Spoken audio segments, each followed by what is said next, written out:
we had a long time processing together of Kelly quitting her job when we weren't even pregnant. You know, how can you become a homemaker and a helpmeet without having children? Because so many people use children as the excuse to finally quit their career. You know, so many women, it's a failure to quit your career. It's a failure in this feminist liberal dream of I have to have a high-powered career.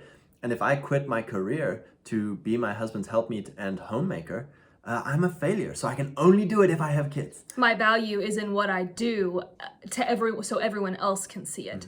That's what my perspective was. My thought was the only way I can justify not working, again, working according to the world's standards, is by getting pregnant and having children.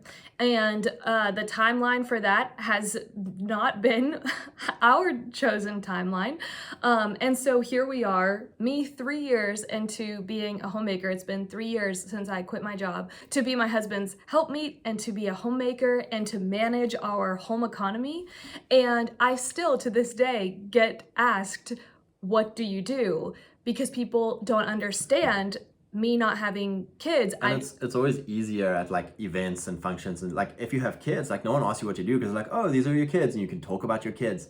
But for you, it's like, oh, you don't have kids. What do you do? Yeah, what do you do? What are you doing? And if I say, actually, we went to a doctor where we had to figure out what we do, and I wrote down homemaker, and he thought I built homes because he didn't understand what homemaking was.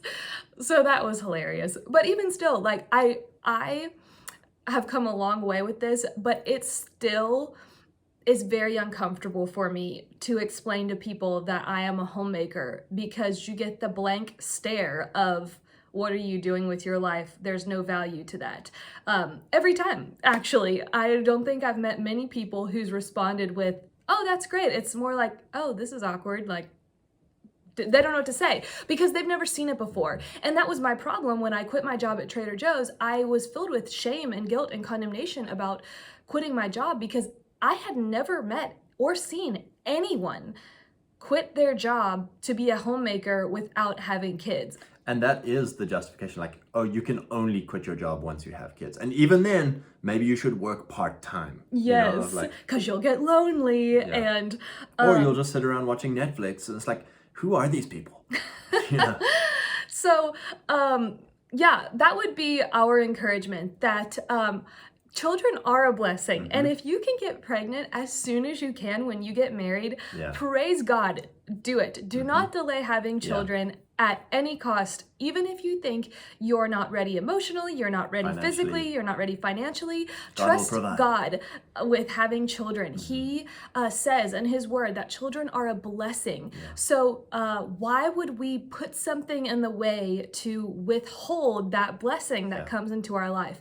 So have children. But if you're on a journey where that just hasn't happened for you yet, we want to give you permission that you don't have to justify working because you don't yet have children.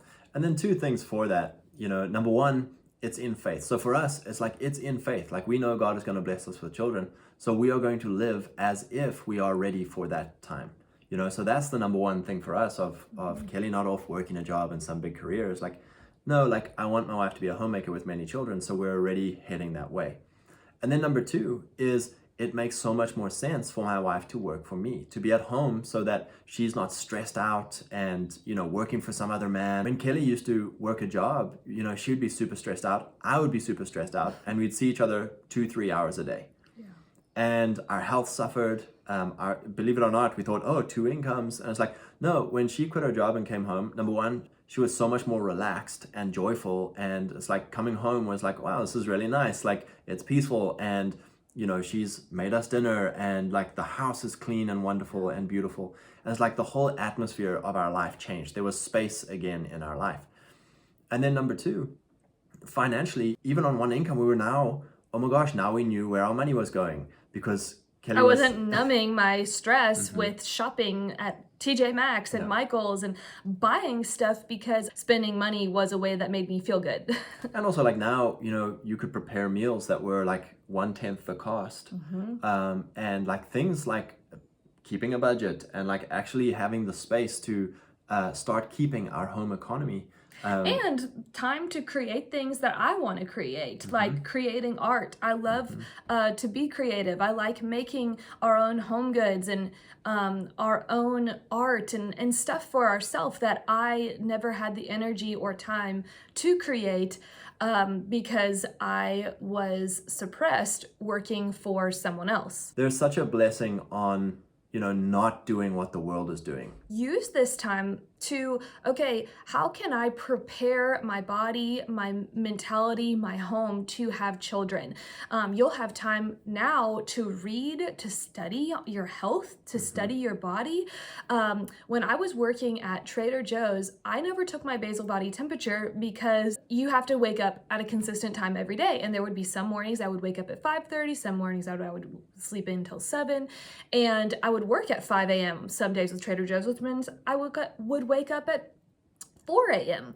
So it was impossible for me to track my temperature to figure out what was going on in my body. Whereas now that I can set my own time frame, I can set an alarm for 6:30 every single day, and to be able to track that part of my cycle, to be able to learn my body and understand what's happening inside of my body. I've become even more empowered with learning about myself and how God created my body. Whereas when I was working for someone else, I was exhausted. I was so tired that I didn't even learn about fertility. I didn't learn about health.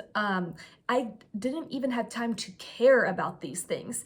Whereas now I do have the time, and I feel much more prepared for us bringing children into the world because of the resources that God has brought into my life into this time. So nothing's wasted, even though this is not how we would have had our journey go.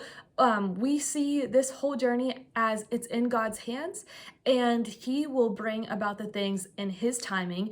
And I want to steward this season well, and I want to learn everything that I can learn from Him and from who He puts in my path and how He directs my steps, so that when the time comes, I can be the best mom I can be of our children, and I can learn how to create a home that I can sustain even when we bring children into the world. So we bless you, and we hope that this encourages you to, 1, if you're married, start having many, many children, and 2, you don't have to justify being a homemaker to the world. You can make that decision and trust God that He will vindicate you. Yeah.